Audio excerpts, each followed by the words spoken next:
Alright, hari ni hari first anak aku sekolah. Baru je hantar tadi. Kita jalan-jalan jap.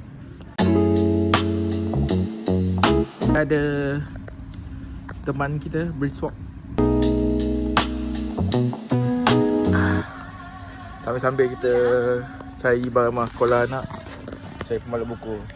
Semua dapat habis guys. Masa DIY habis, Popular habis, Maiden ni ada. Ini kalau ada kat sekolah ni, macam anak orang paling kaya. Dulu aku nak beli shaker, mahal sangat tau. Pilot Red Script. Yang ni aku beli dulu RM6.9. Ni yang kau shaker RM1.5. Pensel kayangan tapi dah habis lah. Diorang tak suka kena borong lah.